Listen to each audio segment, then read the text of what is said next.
여러분들에게 사나 죽으나 유일한 소망이 무엇입니까? 유일한 소망. 이게 하이델베르그 1문 그리고 1답의 내용인데, 유일한 소망이 무엇입니까? 라고 한다면 하이델베르그 신앙고백서는 이렇게 얘기를 하고 있습니다.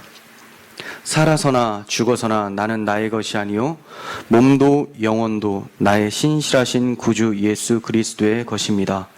그리스도께서는 그의 보혈로 나의 모든 죄값을 완전히 치르시고 나를 마귀의 모든 권세로부터 해방하셨습니다. 또한 하늘에 계신 나의 아버지의 뜻이 아니면 머리털 하나도 땅에 떨어지지 않도록 나를 보호하시며 참으로 모든 것이 합력하여 나의 구원을 이루도록 하십니다. 그러므로 그의 성령으로 그분은 나에게 영생을 확인시켜 주시고 이제부터 마음을 다하여 즐거이 그리고 신속히 그를 위해 살도록 하십니다. 네, 이렇게 답변을 하고 있습니다. 여기에서 답변은 모두가 다 성경 구절을 통해서 문장으로 만든 거예요. 사람들에게 유일한 위로는 내가 하나님의 것이고 하나님이 나를 보호하시고 나를 완전한 죄에서 해방시켜 주셨다. 그리고 성령을 통해 그 구원의 확신을 가지고 사는 것이 위로죠. 그런데 이렇게 고백을 할 수 있게 되는 데까지 쉽지 않은 거죠. 왜 그러냐면 우리 편에서는 이렇게 고백할 수 있는 조건을 만들 수가 없어요. 환경을 만들 수가 없어요. 하나님만 이걸 만들어 내신다는 거예요. 왜냐하면 모든 사람들은 처음에는 비참한 상태로 시작이 됩니다. 하나님이 유일한 위로라고 하지만 그 위로 앞에 설 수가 없기 때문이에요. 왜 비참한 상태이고 하나님을 떠나서 위로함이 없는 상태로부터 시작이 될까요? 하나님은 의로우세요. 어느 정도 의롭냐면 죄가 하나도 없는 의로움이죠. 완벽하세요. 거룩하세요. 그런데 죄인인 우리가 하나님 앞에 과연 설 수가 있는가? 설 수 있다 하더라도 서면 바로 죽게 되죠. 그렇기 때문에 설 수가 없다라고 성경에서는 표현을 하고 있습니다. 하지만 사람들은 그 하나님 앞에 서보려고 노력을 해요. 물론 믿지 않는 사람들이 하나님 앞에 서보겠다라고 얘기는 하지 않지만 그분들이 생각할 때 나는 구원을 받겠다, 나는 천국에 가겠다, 나는 유토피아에 이를 것이다 라고 해요. 영생 복락을 누리겠다 라고 하는 그 말 자체가 바꾸어 말하면 하나님 앞에 서겠다라는 뜻이에요. 왜냐하면 영생 복락 자체가 하나님에게만 있기 때문에 그렇습니다. 분명히 죄인은 그 복락을 누릴 수가 없는데, 하나님 앞에 설 수가 없는데 모든 인간들은 그걸 자기 힘으로 해보려고 노력을 해요.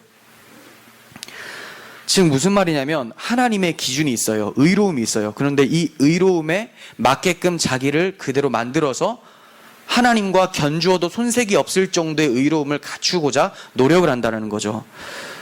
참 기특해 보이고 좋은 모습인 것 같지만 하나님 밖에서 스스로 하나님처럼 의롭다함을 받으려고 하는 모든 것이 바로 죄라는 것을 성경은 얘기를 하고 있습니다. 하나님 흉내내는 거죠. 하나님과 같이 될 수가 없는데, 피조물인데 창조주 흉내를 내는 것이 바로 죄예요. 구원은 인간의 행위로 주어지는 의가 아니라 하나님께서 주신 의를 믿음으로 말미암아 우리에게 주어지는 거예요. 이해가 되세요? 우리가 무슨 노력을 해서 의롭다함을 인정받아서 구원을 받는 것이 아니라 하나님께서 어떠한 의를 준비해 놓으시고 이거를 자, 이거 너를 위해 준비했어 라고 할 때 이거를 아멘하고 믿는 자들에게 구원이 발생된다는 거예요. 하나님이 마련하신 의만이 구원을 가능케 하세요. 지금 무슨 말입니까?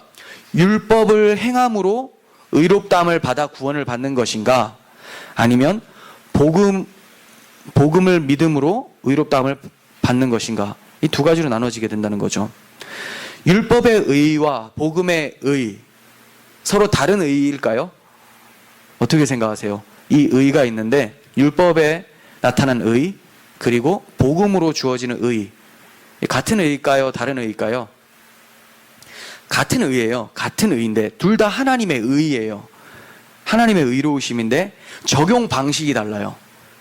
율법의 의는 어떻게 적용이 됩니까? 율법을 딱 펴놓고 10계명 딱 펴놓고 요거대로 한번 살아볼게 하면서 내가 그걸 흉내를 내보고 있는 거죠.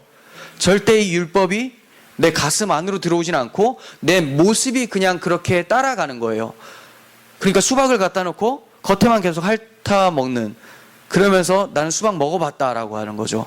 근데 수박의 그 안에 내용을 먹어봐야 되는데 그 내용을 먹으려면 율법의 의로는 불가능해요. 십계명 펴놓고 따라한다고 되는 게 아니죠. 율법이 요구하는 것은 무엇입니까? 라고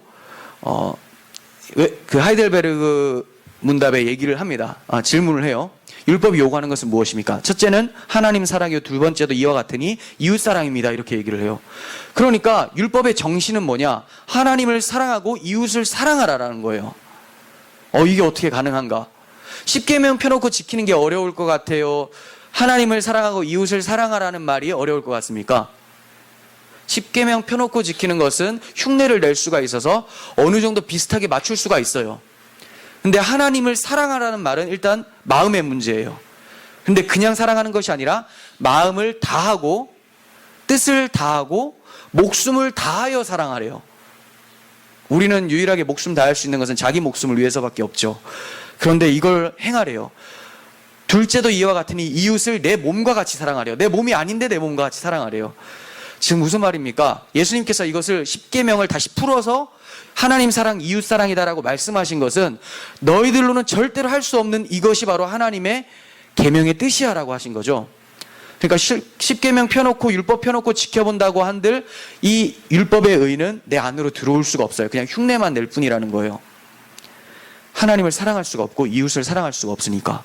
그럼 복음에서 나타나는 의는 무엇입니까? 성경에서 이렇게 말씀합니다. 로마서 3장 21절 보겠습니다.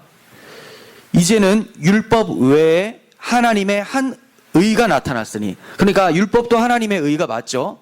율법 외에 하나님의 한 의가 나타났대요. 율법과 선지자들에게 증거를 받았다. 자, 구약 성경을 통해서 계속해서 증거했었던 이 의를 받아야 된다. 로마서 1장 17절도 보겠습니다. 복음에는 하나님의 의가 나타나서 믿음으로 믿음에 이르게 하나니 기록된 바 오직 의는 믿음으로 말미암아 살리라 함과 같다라고 해요. 하나님이 준비해 놓으신 이 의를 우리가 받을 수 있어야 돼요. 받으려면 방법이 뭐냐? 믿는다라는 거죠. 믿는다는 걸 통해서 이게 주어진다는 거예요. 그러면 이걸 믿어서 우리가 이 의를 받게 되는데 이 의를 받아서 살게 된다라고 성경은 얘기를 하고 있죠. 믿음으로 믿음에 이르게 하나니 기록된 바 오직 의는 믿음으로 말미암아 살리라. 믿었는데 그 의가 어떻게 들어오고 이 의로 인해서 어떻게 살게 됩니까? 그리스도께서 정죄를 받으심으로 그리스도의 의로움이 우리에게 전해진 거예요.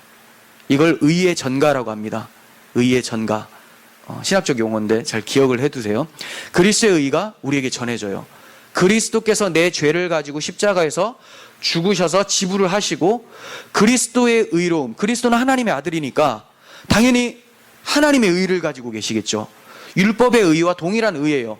근데 율법의 의는 밖으로 놔두는 의인데 이 그리스도의 의는 내가 믿음으로 그리스도께서 내 안에 들어오셔서 우리가 하지 않았는데 예수께서 이루어 놓으신 의를 네가 했다라고 인정해 주시는 것이 칭의라고 하는 거죠. 칭의, 의롭다고 칭해 주신다. 의롭다고 칭해 주신다. 3장 24절 보겠습니다. 그리스도 예수 안에 있는 속량으로 말미암아, 속량은 값을 주고 대신 산 거 이 뜻이에요. 예수께서 우리 죄값을 다 해결하셨다라는 뜻이죠. 속량으로 말미암아 하나님의 은혜로 값없이 의롭다 하심을 얻은 자 되었다. 이렇게 얘기를 해요. 즉 예수님의 의로움이 믿음으로 내 것이 됐다라는 거죠. 그러면 어디까지가 내 것이고 어디까지는 우리가 죄인인가? 어디까지는 의인이고 어디까지는 죄인인가? 이거에 대해서 제가 지금 조직신학적으로 좀 설명을 하는 거예요. 이게 정리가 여러분이 좀 되셔야지 신앙 고백을 할 때도 오류가 없어요. 우리의 영혼은 어떻습니까? 의롭습니까? 죄인의 영혼입니까? 지금 어떻게 생각하세요? 의롭죠? 왜냐하면 성경의 에스겔 36장에서는 내가 새 영과 새 마음을 너희에게 그날에 주겠다라고 했어요. 성령이 오셔서 이제 죽은 영혼이 살아났어요. 우리 이제 성령과 연합된 영이에요. 산 영인데 우리의 영과 성령이 따로 존재하지 않아요. 연합이 되어버렸기 때문에 우리는 거듭난 영혼, 살아있는 영혼이에요. 그래서 그리스도의 의가 이렇게 정말 전가가 된 거예요. 전해진 거예요. 근데 그러면 우리는 죄인입니다. 죄인입니다. 얘기를 하잖아요. 그럼 뭐가 죄인이라는 겁니까? 어떤 신학자들은 죄된 본성이 있고 새 본성이 있어서 싸운다라고 해요. 뭐 틀린 말 아닌데 이렇게 말하면 영혼이 마치 두 개가 있는 것 같잖아요. 그래서 이런 표현은 좋지 않은 것 같아서 제가 어떻게 정의를 내리냐면, 우리의 영혼은 완전히 거듭나서 새로워졌는데, 성령과 연합이 되어버렸는데 지금 아직까지 새로워지지 않은 것이 있어요. 그게 뭡니까? 우리 육체라는 거예요. 영혼은 한번 죽었어요. 이미 죽으면서 시작을 해요. 하나님을 떠나서 죄를 지었기 때문에 하나님을 떠난 상태의 영혼은 죽어있는 영혼이었는데, 죽었으니까 성령으로 살려놓은 거죠. 근데 이 육체는 죽어본 적이 없죠. 당연히 죽어야지만 살 수가 있어요. 왜 아직까지 우리는 새 몸을 입지 못하죠? 죽으면 입습니다. 그러니까 아직까지 안 죽었기 때문에 못 입는 거예요. 그러면 우리는 새 몸을 입으로 달려가고 있는 거죠. 우리가 노화가 되고 죽으러 가는 그 기간은 새 몸을 입으로 가는, 하나님께 영화롭게 변화시켜가는 기간이라는 거예요. 새롭게 우리가 새 몸을 입으려면 반드시 죽거나 주님께서 오셨을 때 호련히 변화되어서 새로운 몸을 입어요. 그 전까지 우리의 몸은 죽어야 될 몸, 그리고 예전에 죄에 길들여진 몸이에요. 그래서 저는 우리의 영혼은 새로워졌는데 무엇과 싸우나? 육체의 습관과 싸운다는 거예요. 죄된 습관. 그래서 사도 바울이 이런 얘기를 합니다. 로마서에서 너희가 영혼이 새로워졌으니 너희 육체를, 너희 몸을 불의의 병기로 드리지 말고 의의 병기로 드려라, 이렇게 얘기를 해요. 무슨 말이에요? 마음은 새로운데 육체는 계속해서 죄 짓는 것이 습관이 되어 있잖아요. 그러니까 내 마음은 선을 위해 살고 싶지만 내 육신은 계속 죄에 민감하고 죄에 넘어지니까 계속 구원받은 백성인데도 죄 짓는 모습이 막 나타나는 거예요. 근데 그걸 그냥 용납하고 인정하지 말고 네 마음이 원하는 대로, 새 영으로 성령이 원하는 대로 몸도 쳐서 복종시켜서 이제 죄에 길들여진 몸이 아니라 의에 길들여진 몸으로 자라가라, 이렇게 얘기를 하는 거죠. 이걸 우리는 성화라고 해요. 이걸 성화. 그러니까 영혼은 성화될 게 없어요. 온전히 새로워졌기 때문에. 뭐가 새로워져야 돼요? 썩어서 죽어야 될 이 몸이 아직까지 죽지 않았기 때문에 새 몸을 입을 것을 대비해서 계속해서 그와 같이 변화되어져 간다는 거죠. 이해가 되세요? 성령께서 요구하시는 대로 우리의 육체를 쳐서 복종시켜서 하나님이 원하시는 의의 무기로, 산 제물로 드리라는 것을 말씀을 하고 있는 거예요. 자, 그러면 의의 전가를 알겠죠? 의의 전가, 완전히 전해진 것은 성령으로 영혼이 거듭난 거고, 이제 육체의 의의 전가는 언제 이루어집니까? 우리가 죽고 새 몸을 입을 때 영화로운 몸이 되어서 온전하게. 그러니까 영혼과 몸이 분리가 될 수는 없잖아요. 이것도 분리시키면 안 돼요. 우리는 영혼만 가지고 있는 게 아니라 몸도 가지고 있으니까 아직까지 육체가 연약하다 보니까 우리가 하는 말이 죄인입니다, 이 얘기를 하는 거죠. 그렇지만 하나님께서는 반드시 자기가 시작하신 일을 마치시기 때문에 우리 영혼을 영화롭게 만드신 하나님께서는 몸 또한 영화롭게 만들어 주시기 때문에 우리를 가리켜서 너는 의롭다라고 그냥 불러주시는 거예요. 미리. 완전히 의로운 상태도 아닌데 하나님이 하실 것이기 때문에, 반드시 이루실 것이기 때문에 너는 의로운 내 아들이야 라고 불러주시는 거죠. 얼마나 놀랍습니까? 우리는 약속을 해놓고도 실패할 수 있지만 하나님은 실패할 수가 없어요. 그러니까 하나님께서 내가 그렇게 하겠다라고 하면 이미 완료된 것과 마찬가지로 우리는 여기고 그렇게 사는 거예요. 고린도전서 15장 51절 보겠습니다. 보라, 내가 너희에게 비밀을 말하노니. 자, 아무나 알 수 있는 게 아니에요. 성경을 통해서 특별 계시가 주어진 사람만 알게 되는 비밀인데, 우리가 다 잠잘 것이 아니요, 자, 죽고 그냥 무덤에 계속 잠들어 있는 상태로 끝나는 것이 아니다, 이 얘기하는 거예요. 마지막 나팔의 순간에 주님의 음성이 들리는 거죠. 호련히 다 변화되리니 나팔 소리가 나매 죽은 자들이 썩지 아니할 것으로 다시 살아나고 우리도 변화되리라. 이 썩을 것이 반드시 썩지 아니할 것을 입겠고 이 죽을 것이 죽지 아니함을 입으리로다 하면서, 우리가 죽게 돼도 우리 썩은 몸이 새 몸을 입게 될 것이고, 우리가 죽지 않고 주님을 만나면 이 썩을 몸이 호련히 변화되어서, 저는 순간적으로 이게 죽고 새로워진다라고 보거든요. 호련히 변화된다. 죽어야지 일단 새로워지니까. 근데 이제 순식간에 느낄 수 없을 정도로 빠르게 변화되겠죠. 그때 우리는 영광스러운 몸을 입는다고 해요. 그런데 사도 바울이 뭐라고 합니까? 반드시 썩지 아니할 것을 입는다라고 얘기를 해요. 하나님의 약속이 확실하게 이루어질 것을 말씀합니다. 그럼 어째서 내가 이러한 영광스러운 몸을 입을 수 있는 은혜를 입게 되는가? 바로 자기 아들을 십자가에서 내어주신 하나님의 사랑과 은혜 때문에 가능하다라는 거예요.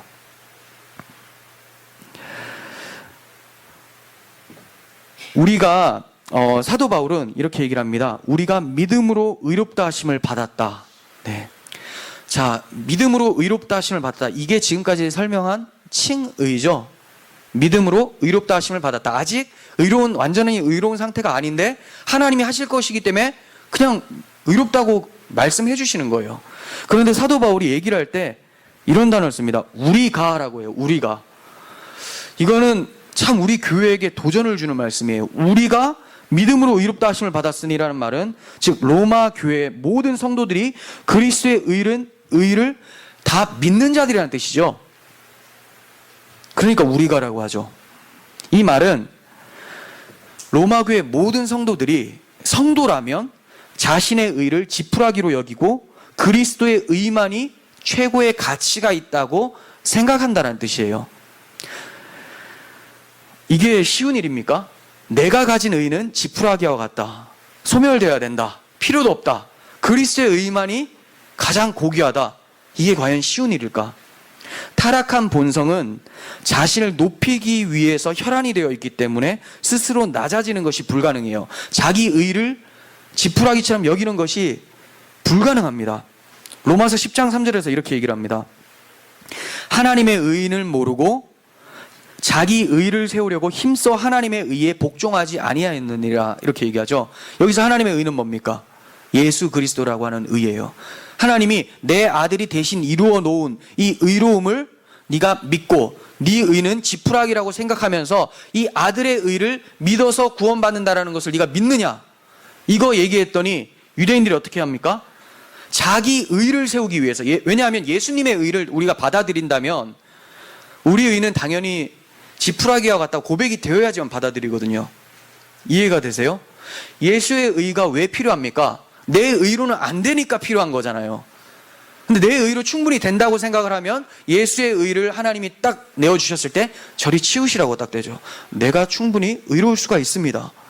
유대인들이 그렇게 한 거예요. 예수님 보내줬더니 그럴 필요 없고 내가 율법을 잘 지켜서 구원받을 수 있으니까 저리 치우십시오. 결국 치워버렸죠. 그래서 십자가가 발생된 거죠. 이게 타락한 본성에게는 마땅히 나타나는 현상이에요. 예수님을 보내주면 예수님을 십자가에서 처리를 해버립니다. 그런데 지금 로마 교회에서는 다 자기들의 의는 아무것도 아니고 예수님의 의를 믿음으로 우리가 의롭다함을 받았다. 이렇게 지금 사도 바울이 얘기를 하고 있어요. 이 믿음의 의, 이 칭의가 전해진 자만이 이제 오늘 본문에서 바울이 소개하는 세 가지 복이 관련이 된 사람이라는 거예요. 이게 안 되면 이 복은 궁금해할 수도 없어요. 나하고는 아무 해당이 안 되는 복이니까. 앞으로 지금 언급할 세 가지 복은 이 칭의, 예수님의 의로만이 내가 구원받는다라는 것이 전제되지 않으면 뒤의 복은 별로 상관이 없습니다. 그러니까 우리가 정말 중요한 것은 지금 내가 오직 그리스도의 의만을 의지해서 하나님 앞에 나아가고 서고 예배하고 있는가, 이걸 먼저 점검해야 되는 거죠. 이 점검을 통해서 내가 지금 믿고 있다면 감사를 하면 되는 것이고, 내가 믿지 않고 있다면 회개를 통해서 그 의를 지금 믿으면 되는 거예요. 하나님, 나는 내 스스로는 부족합니다. 하나님의 의, 그리스도의 의가 와야 됩니다. 나를 위해 그 예수를 보내주신 하나님께 감사드립니다. 이 고백이 있어야 된다는 거죠. 우리 모두가 나의 의가 아니라 그리스도의 의로 서는 밝은빛 교회가 되었으면 좋겠습니다. 그러면 첫 번째 복에 대해서 말씀을 드리겠습니다. 칭의를 받은 자들이 받게 되는 복이에요. 첫 번째 복, 하나님과 화평을 누리자라고 하고 있죠. 예, 하나님과 화평을 누리는 복입니다. 왜 하나님과 화평한 것이 중요할까요? 전에는 하나님과 불화의 상태였기 때문에 그래요. 왜 불화의 상태입니까? 죄로 인함이죠. 그래서 죄가 하나님 앞에 서지 못하게 한다고 말씀을 드린 거예요. 이사야 59장 1절과 2절 보겠습니다. 여호와의 손이 짧아서 구원하지 못하심도 아니요 귀가 둔하여 듣지 못하심도 아니라 오직 너희 죄악이 너희와 너희 하나님 사이를 갈라놓았고 너희 죄가 그의 얼굴을 가리어서 너희에게서 듣지 않으시게 함이니라. 이렇게 말씀하세요. 죄 때문에 하나님이 가까이 하려고 해도 가까이 할 수가 없는 상태라는 것을 말씀하죠. 우리는 이렇게 생각해요. 그래도 하나님이 용서하심이 있으시면 우리를 용서하실 수도 있는 거 아니냐. 죄가 아무리 있어도 그냥 안아주실 수 있는 거 아니냐. 근데 이게 우리끼리는 뭔가 괜찮은 말 같잖아요. 그 이유가 있어요. 우리끼리기 때문에 가능해요. 아까 존 스토트 목사님이 여기 실어놓은 글 보니까 우리의 용서와 하나님의 용서는 완전히 다르다고 나와요. 제가 이걸 보면서 묵상을 한 게 우리는 왜 죄가 좀 있어도 용서가 가능한가라고 여기냐면 마치 내가 하나님보다 더 마음이 넓은 것 같잖아요. 그렇지가 않아요. 도찐 개찐이라서 용납이 되는 거예요. 저걸 용서 안 하면 나도 혹시 그런 일을 당했을 때 똑같은 처벌을 받아야 되니까 거기에 대해서 용서하려고 하는 마음이 발생된다는 거죠. 내가 의로워서 내가 사랑이 많아서가 아니라 저 사람의 지은 죄를 나도 할 수 있겠다라는 생각이 찾아와서 그래요. 근데 절대 용서 못한다는 사람들이 종종 있어요. 그건 어떤 사람들이냐? 대상이 내가 정말 안 지을 것 같은 죄.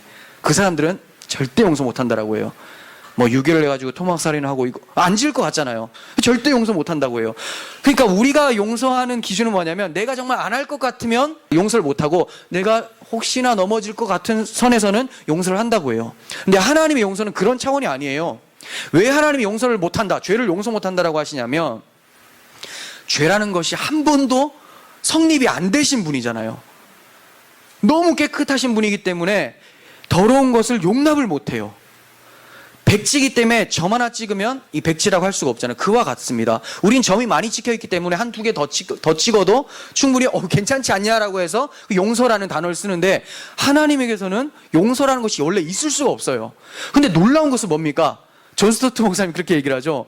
오늘 방금 보면서 묵상이 된 건데 하나님이 용서를 왜 안 하시는가에 대해서 의아해하지 말고 어떻게 용서가 가능하게 됐는가에 대해서 놀라워해라라고 얘기를 해요. 그렇죠. 그 거룩하신 분이 왜 용서하기로 작정을 하셨는가? 그리고 용서가 어떻게 성립이 되는가? 하나님이 그냥 용서하시지 않으세요. 죄가 있는데 그냥 죄 없다고 눈 감아 줄게 이렇게 안 해요. 죄값을 반드시 지불하신다라는 거예요. 근데 그 지불할 수 있는 대상도 정해져 있어요. 사람은 다 스스로가 죄인이다 보니까 자기 죄를 안고 죽기 때문에 죄를 떠넘길 수가 없어요. 대상이 없어요. 모든 사람들이 죄를 범하였으면 하나님의 영광이 이르지 못하더니 그러니까 성립이 안 돼요. 그래서 하나님이 자기 아들을 보내주신 거예요. 자기 아들, 우리 아들이라고 생각하시면 안 돼요. 하나님의 아들이기 때문에 천지의 주관자이시며 주인이신 거죠. 이분이 우리 피조물을 위해서 죽으셨다라는 것. 하나님께서 용서하실 필요가 없는데 자기 아들을 내어주시면서 용서하셨다라는 것. 이것이 은혜인 거죠. 그러니까 이걸 아는 자는 거기서 대속함을 받고 구원함을 받았다라고 믿는 자들은 죄를 미워하게 되죠. 내 이 죄가 하나님의 아들의 생명을 십자가에 못 박은 죄다라는 것을 알기 때문에 그래서 죄에 대해서 민감해집니다. 예전에는 하나님과 불화의 상태였어요. 이러한 죄 때문에. 그렇지만 이제는 하나님과 화평의 상태다라고 성경은 얘기하고 있습니다.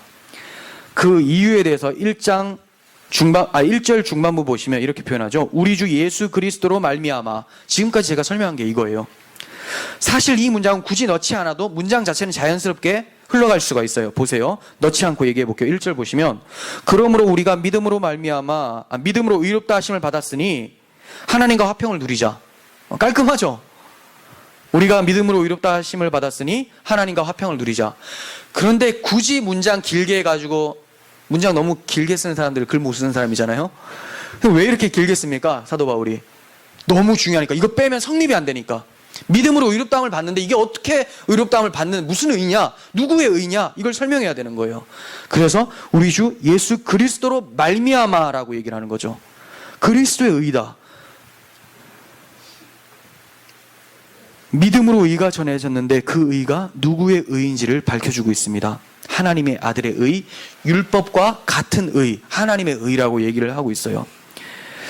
그러면서 사도가 이렇게 얘기를 해요. 그리스도라고만 말하지 않고 예수 그리스도라는 두 단어를 합쳐버려요. 우리는 그냥 뭐 예수 그리스도 이름으로 기도했습니다. 뭐 그냥 편하게 이렇게 얘기하는데 의미가 다 있죠. 예수는 사람의 아들이란 뜻이죠. 네, 인간, 예수. 요셉이 물론 하나님께서 성령 잉태로 지어주신 이름이지만, 엄마, 아빠가 불렀던 이름이에요. 사람들이 불렀던 이름, 예수라는 이름이죠. 근데 이 인간으로 오신 하나님의 아들이 그리스도시다라고 하는 거죠. 중보자. 하나님의 아들이 인간으로 오셔서 그리스도, 중보자, 다리의 역할을 하셨다. 하나님과 죄로 인해 끊어진 다리의 역할을 하셨다고 해서 예수 그리스도라고 얘기를 하는 거예요. 이분이 우리 주님이다라고 해서 우리 주 예수 그리스도라고 하는 거예요. 왜 우리 주입니까? 예수 그리스도로 말미암아라고 했잖아요. 말미암는다라는 것은 원인이에요. 예수님이 우리의 원인이 되었기 때문에 우리가 하나님 앞에 서서 화평케 될 수 있었다. 즉 내가 하나님 앞에서 생명을 얻을 수 있는 원인이 뭐냐? 예수님이기 때문에 우리 주인이에요. 우리 인생의 주인이 바로 예수로 말미암아 주님이라는 거죠. 예수님이라는 거예요.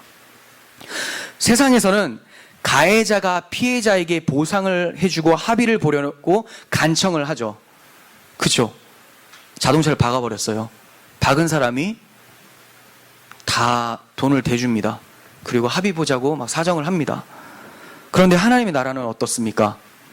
죄로 인해 하나님의 영광을 더럽힌 가해자인 우리에게 피해자이신 하나님이 자기가 스스로 보상을 해주시고 화평케 하시기 위해서 간청을 하고 계시는 거죠. 일로 와라. 내가 다 지불해놨어. 자, 이제 와. 근데 사람들 어때요? 필요 없어. 내가 지불해볼게.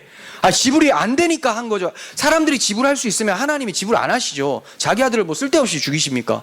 그걸 알기 때문에 자기 아들을 보내주셨는데, 자, 이제 지불했으니까, 자, 내가 도와줄게. 합의 보자. 간청을 하세요. 사람들은 그 하나님의 손을 쳐버립니다. 고린도후서 5장 20절 보세요. 그러므로 우리가 그리스도를 대신하여 사신이 되어 하나님이 우리를 통하여 너희를 권면하시는 것 같이 그리스도를 대신하여 간청하노니, 하나님께서 사도 바울과 같은 사람들을 통해서 간청을 하세요. 왜 간청하십니까? 너희는 하나님과 화목하라. 하나님과 원수가 되어 있는 상태였는데 화목해 하기 위해서 하나님이 간청하세요. 어떻게 그 간청이 이루어질 수 있었는가? 뒤에 설명하죠. 21절. 하나님이 죄를 알지도 못하신 이를 우리를 대신하여 죄로 삼으신 것은 우리로 하여금 그 안에서 하나님의 의가 되게 하려 하심이라. 의를 알지도 못한 우리를 하나님의 의가 되게 하게 하시려고 죄를 알지도 못하신 분을 대신 죄로 삼으신 거예요. 여기에 대해서 항의를 하셔야 되는 거예요. 여기에 대해서 의문을 품어야 되는 거예요. 아니, 죄를 알지도 못하시는 분을 의를 알지도 못하는 우리를 위해서 왜 대신 죽이십니까? 이건 항의가 아니라 오히려 이 항의가 어떻게 바뀌어야 되죠? 애통함과 통곡함과 감격과 찬송으로 바뀌어야 되는 거죠. 근데 사람들은 죄가 있지만 하나님 용서해 줘야 되는 거 아닙니까? 라고 한다면, 내가 사람을 찔러 죽일 테니까 그래도 용납해 주십시오. 불의한 재판장으로 그냥 사십시오. 이게 된다는 것이죠. 하나님이 우리를 용서해 주신 것에 대해서 놀라워해야 돼요. 이거보다 더 큰 기적이 어디 있습니까? 뭐 어떤 사람이 새벽에 나와가지고 기도했더니 월급이 500만 원에서 1000만 원 늘었다. 이거 기적입니까? 이게 무슨 기적이에요, 이게. 세상 사람들이 생각하는, 자기들끼리 합의 봐서 이거 5,000원은 5,000원 가치를 두자, 1,000원은 1,000원짜리 가치를 두자, 자기들끼리 약속한 거 이거 조금 더 받는 게 무슨 기적입니까? 진짜 기적은 일어날 수 없는 일이 일어난 거. 그게 뭐예요? 하나님의 아들이 나를 위해 죽으셨다는 거. 이게 기적이라는 거예요. 여러분, 이 기적을 가지고 있으면 여러분 이제 이게 뭐 해야 돼요? 누려야 되겠죠. 그래서 바울이 얘기를 합니다. 하나님과 화평을 누려라. 화평케 됐을까? 누려라. 지금 우리에게 주신 하나님의 화평을 여러분들 누리고 계십니까? 화평의 관계를 통해 참 평안이 우리에게 찾아와요. 이 평안이 여러분들에게 있으세요? 만약에 없으시다면 하나님께서 우리를 화평케 하신 것을 잘 모르고 있는 거죠. 어떻게 해서 우리에게 화평이 이루어질 수 있게 되었는지를 잘 모르고 있는 거예요. 예수님에 의한 십자가 구원이 얼마나 큰지를 잘 모르고 있기 때문에 평안이 멀게 느껴지는 거예요. 하나님과 화평함이 평안함을 가져다 줍니다. 그리스도의 아버지 하나님이 우리의 아버지가 되셨기 때문에 우리는 더 이상 두려워할 필요가 없어요. 그리스도의 아버지, 천지를 창조하신 그 하나님이 나의 아버지가 되셨기 때문에 어떠한 환경과 상황 속에서도 두려움이 있을 수가 없게 된 것이죠.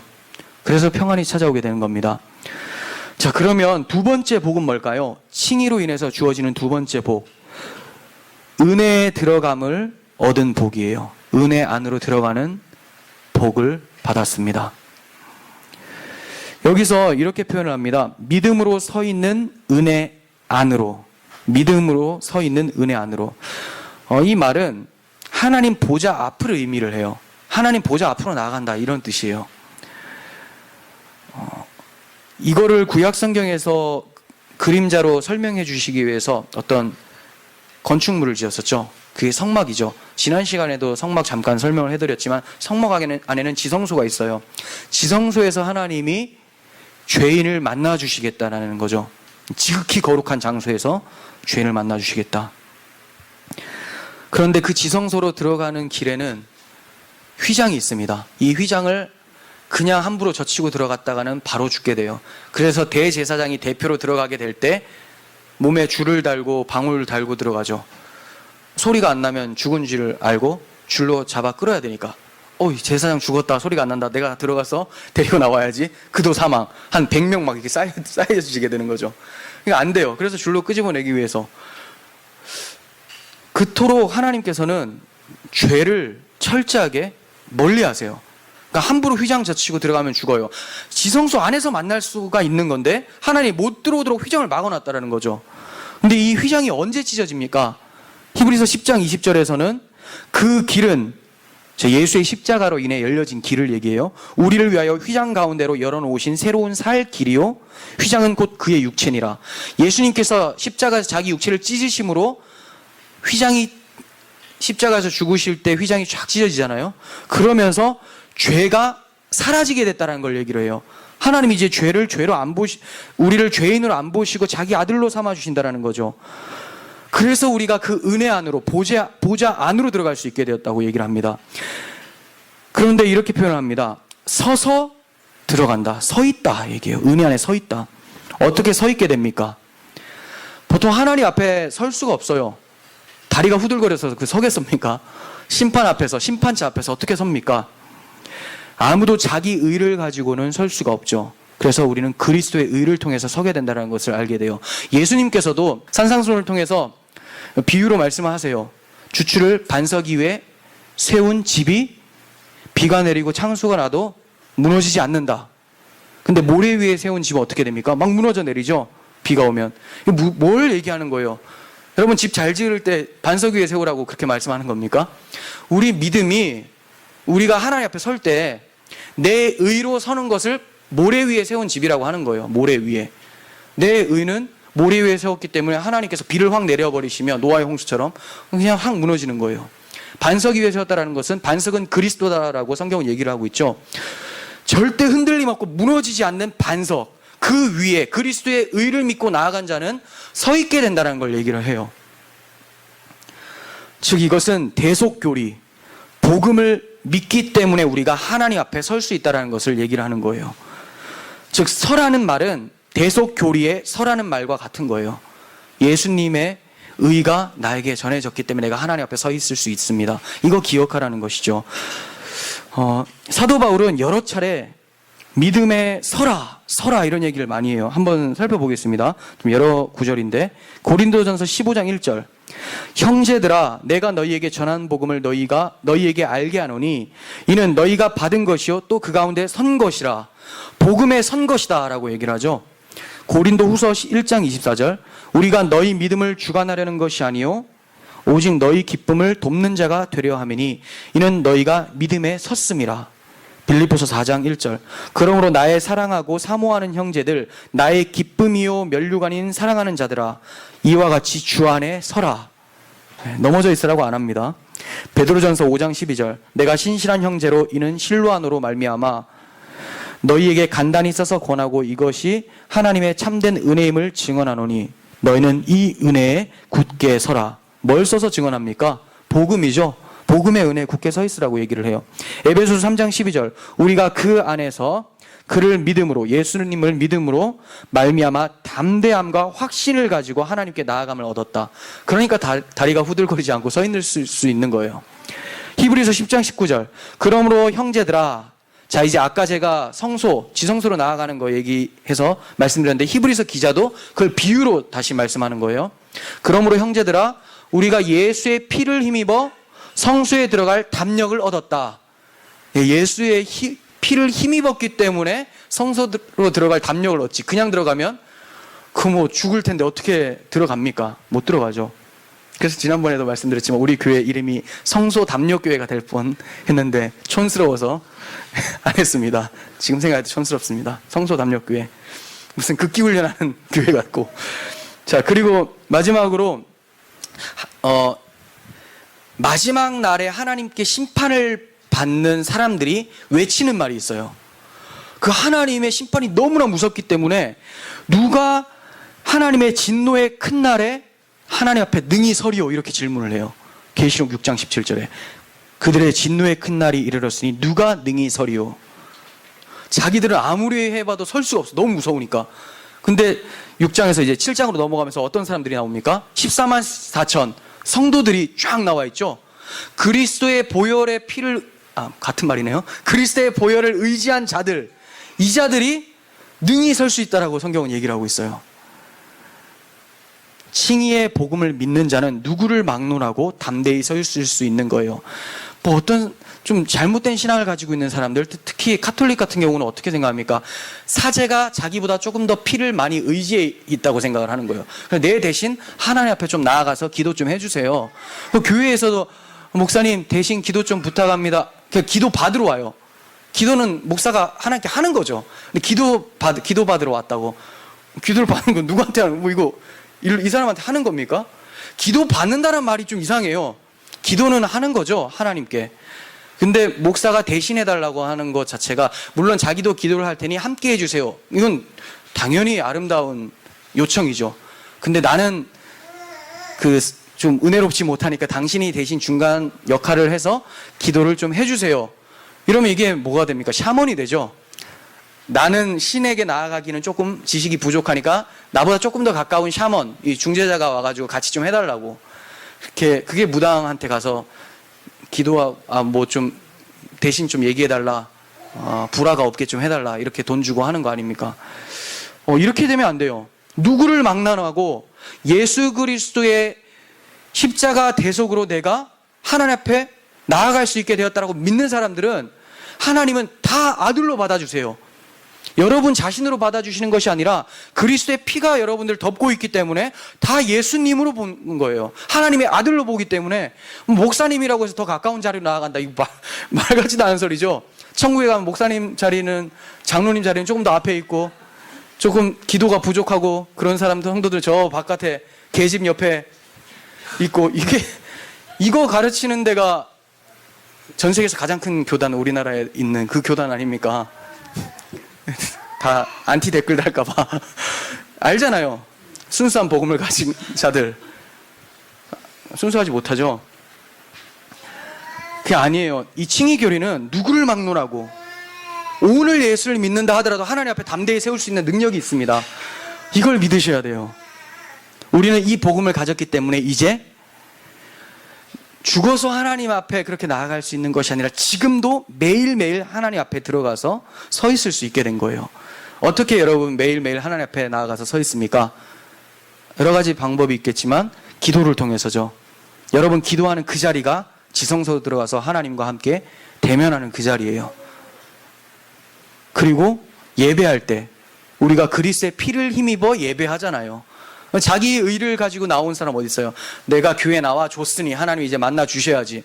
대통령입니까? 대통령도 하나님 앞에 무릎 꿇게 되는데, 그래서 이명박 대통령이 한번 무릎 꿇었다가 엄청 욕을 먹었죠.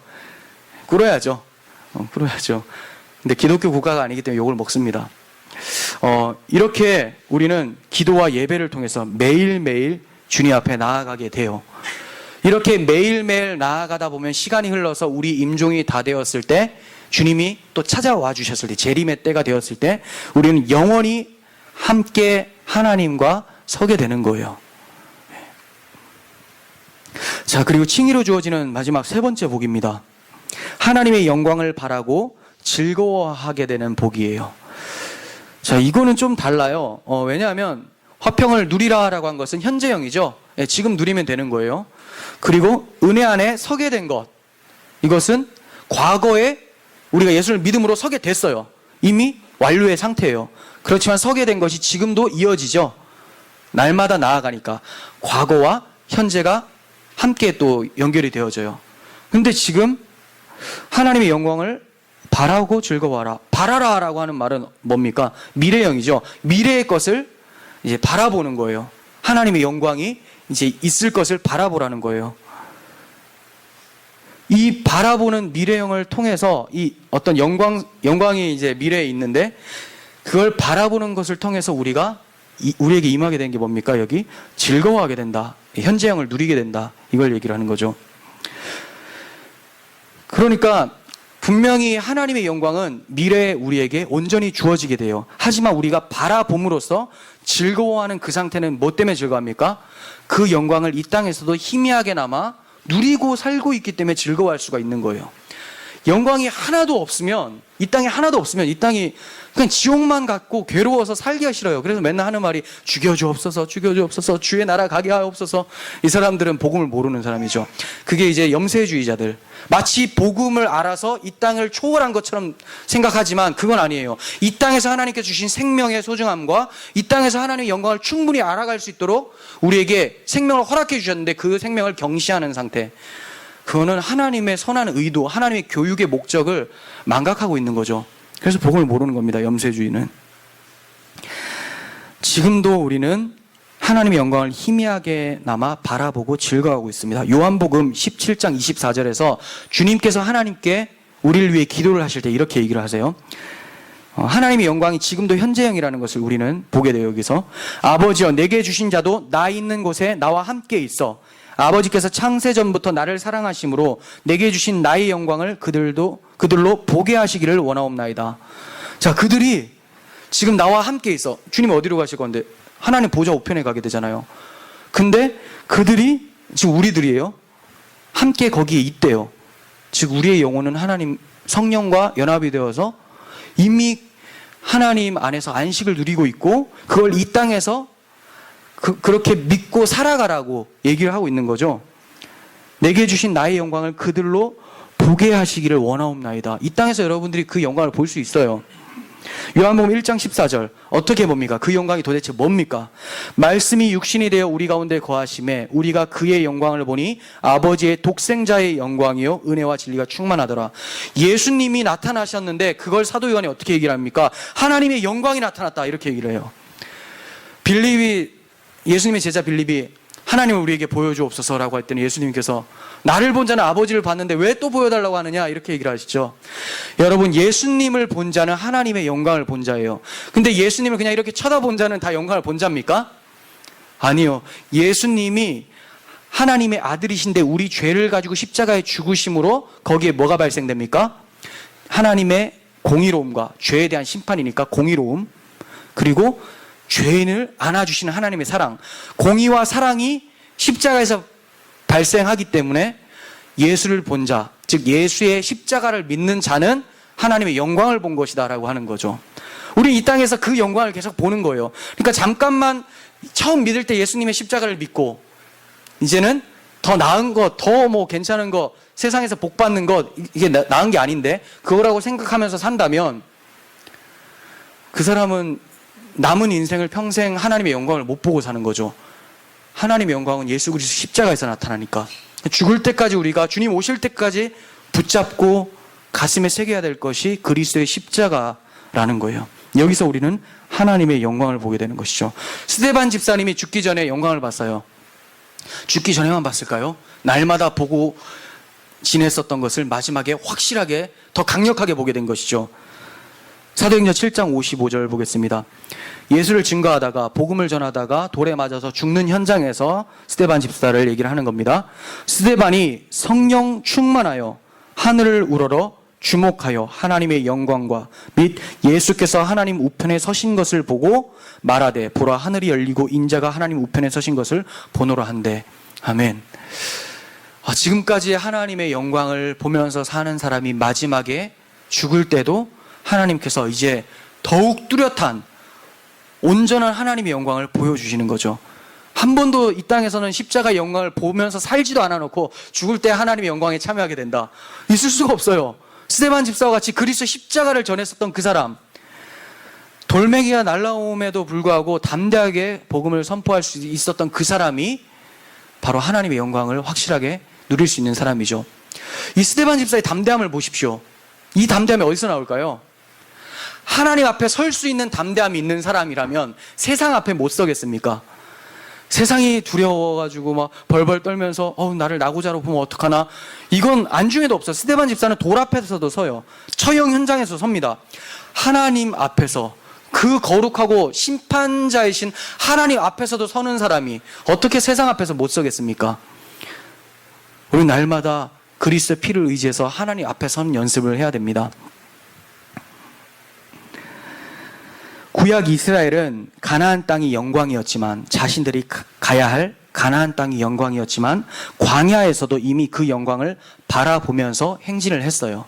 하나님께서 약속하신 그 땅, 하나님이 약속하셨으니까 반드시 우리를 인도하실 거야 라고 믿고 나아갔던 거죠. 물론 다수는 믿지 않아서 가나안 땅에 들어가지 못하고 다 광야에서 죽습니다. 하지만 하나님께서 남겨두신 자들, 그 중에 소수의 하나님의 백성들은 하나님께서 집어넣어 주실 가나안의 영광을 광야에서도 바라보면서 산다는 거예요. 이들뿐입니까? 바벨론 포로로 끌려간 그들, 바벨론 포로로, 예루살렘 성전이 불타버렸어요. 바벨론 포로로 끌려갔더니 바라볼 성전도 없어요. 더 참혹해요. 근데 그 사람들은 하나님께서 우리를 70년이 지나면 반드시 다시 가나안에 넣어주실 것을 약속해 주셨으니 우리가 그 약속을 믿고, 이미 성전은 불타버렸지만 하나님께서 반드시 더욱 멋진 성전을 주실 거라는 약속을 믿고 남아있었던 사람들인 거죠. 그러니까 그들은 바벨론 포로의 기에서도 하나님의 영광을 보면서 살았어요. 그러니까 다니엘과 같은 사람들이 기도하면서 사자굴에 쳐 넣어져도 끝까지 자기 믿음을 부인하지 않고 담대하게 기도하며 나아갈 수 있었던 것도 이와 같습니다. 우리는 마침내 온전하게 보게 될 하나님의 나라의 영광은 우리가 죽어서예요. 주님이 오셨을 때만 가능해요. 하지만 그 영광을 지금도 묵상하면서 그 영광을 누리면서 산다는 것이죠. 이처럼 하나님의 백성은 이 땅에서는 나그네와 바벨론 포로와 같이 거류민처럼 지내지만 본향을 찾는 자임을 나타내면서 사는 자들이에요. 히브리서 11장 13절을 보겠습니다. 이 사람들은 다 믿음을 따라 죽었으며 약속을 받지 못하였으되, 다 한 번도 가나안 땅을 못 밟았어요. 이 사람들이. 그죠? 다 믿음을 따라 죽었으며 약속을 받지 못하였으되 그것들을 멀리서 보고 환영하며, 이게 영광을 받다는 거죠. 또 땅에서는, 자기들이 있는 바벨론 땅에서는 외국인과 나그네임을 증언하였으니, 우리에게 말하면 뭡니까? 이 세상이 우리의 영원히 거할 집이 아니라는 것을 아는 자들, 그러면서 우리가 가야 될 본향을 바라보면서 그 영광스러움 속에서 살아가는 자들이라는 것을 얘기를 하는 거죠. 그들이 이같이 말하는 것은 자기들이 본향 찾는 자임을 나타냄이라. 우리도 누가 보면 이 인간은 이 세상 사람 아닌 것 같아, 이 얘기 좀 들었으면 좋겠어요. 넌 도대체 너희 본향이 어디냐? 근데 누가 봐도 너는 우리와 같이 여기가 너희의 본향이야 라고 한다면 우리 신앙 점검해 봐야 되는 것이죠. 계속 보겠습니다. 15절. 그들이 나온 바 본향을 생각했다라면 돌아갈 기회가 있었으려니와 그들이 이제는 더 나은 본향을 사모하니 곧 하늘에 있는 것이라. 여기까지 보시면 무슨 말이에요? 그들이 하나님께서 다시 가나안으로 보내주실 거라는 것을 믿고 바라봤어요. 그런데 이 가나안 땅 자체가 의미가 있다라고 본 것이 아니라고 지금 성경은 증언하고 있어요. 비록 가나안 땅에 우리가 들어가게 될 것이지만 하나님은 정말 가나안 땅을 통해서 하늘의 우리 본향을 설명해 주고 있었다라는 것을 이들이 믿고 있는 거죠. 우리도 마찬가지입니다. 이 땅에서 천국 바라보지만 그 천국 유토피아라고 해서 가려고 하는 게 아니잖아요. 하나님의 언약이 성취되는 곳, 하나님의 아들 예수님이 우리를 두 팔 벌려 환영하고 계시는 곳이기 때문에 우리가 바라보는 거잖아요. 성도들은 이렇게 살아가는 자들입니다. 그렇기 때문에 16절 중반부 보세요. 이런 사고를 가지고 본향을 찾는 자들에게 하나님이 이러므로 하나님이 그들의 하나님이라 일컬음 받으심을 부끄러워하지 아니하시고 그들을 위하여 한 성을 예비하셨느니라. 한 성, 예수 그리스도라고 하는 온전한 성전이시죠. 하나님이 이들을 부끄러워하지 않으세요. 이 땅이 내 집이 아니라 하나님의 나라가 내 집이라고 생각하고 하나님의 품이 내가 갈 본향이라고 생각하는 자들을 하나님이 부끄럽게 여기지 않는다는 거예요. 그렇지 않고 이 땅을 자기 본향으로 여긴다면 부끄러운 줄 알아야지. 그죠? 부끄러운 줄 알아야지. 네, 부끄러운 줄 알아야죠. 따라 해봤습니다. 대통령. 자, 온전한 영광에 이르는 것은 우리가 온전의 영광에 이르는 날은 구원이 완성되는 날이에요. 죽음과 또 주님의 재림시죠. 예수님이 영광을 받으신 것처럼 그 영광을 바라보며 사는 그리스도인들은 그 날에는 하나님의 온전하신 영광을 이제 입게 될 거예요. 이것을 우리는 영화라고 합니다. 영화로운 상태, 영광스러운 변화, 영화. 요한일서 3장 2절 보겠습니다. 우리가 어떻게 변화되는지 기대하시면서 좀 보세요. 사랑하는 자들아, 우리가 지금은 하나님의 자녀라. 장래에 어떻게 될지는 아직 나타나지 아니하였으나 그가 나타나시면 우리가 그와 같을 줄을 아는 것은 그의 참모습 그대로 볼 것이기 때문이니 예수님께서 부활하셔서 영화로운 몸을 입은 것처럼 우리도 그 상태가 된대요. 죄가 이제 하나도 없는 상태. 여러분 이제 죄 때문에 고민하는 그런 상태가 없어진다라는 거예요. 죄 때문에 고민해본 사람들 많이 갈망하게 되겠죠. 죄가 너무 믿고 이거 안 했으면 좋겠는데 하는 사람만이 그 영화로운 상태가 갈망이 되겠죠. 빌립보서 3장 21절 그는 만물을 자기에게 복종하게 하실 수 있는 자의 역사로 우리의 낮은 몸을 자기 영광의 몸의 형체와 같게 변하게 하시리라. 네, 우리를 변하게 하십니다. 고린도후서 3장 18절 우리가 다 수건을 벗은 얼굴로 거울을 보는 것 같이 주의 영광을 보매 그와 같은 형상으로 변화하여 영광에서 영광에 이르니 곧 주의 영으로 말미암입니다. 예, 우리가 어느 정도 영광스럽습니까? 주의 영광이나 우리 영광이나 구별이 안 될 정도로 똑같아요. 너무 놀랍지 않습니까? 우리는 이 변화산에서 베드로가 예수님이 영광스러운 모습으로 변화된 것만 봐도 너무 놀라 있었죠. 와, 이곳이 좋사오니 여기서 소막 셋을 짓고 살고 싶습니다. 너무 영광스러워서 내려가기가 싫었어요. 자기 사역 있는데도 불구하고 내려가서 이제 귀신도 쫓아내고 복음 전해야 되는데 이곳이 좋대요. 그렇게 영광스러운 모습이 예수에게만 있는 것이 아니라 그를 믿는 모든 자들에게 나타날 것이라는 것을 말씀합니다. 우리들의 소망인 것이죠, 이게.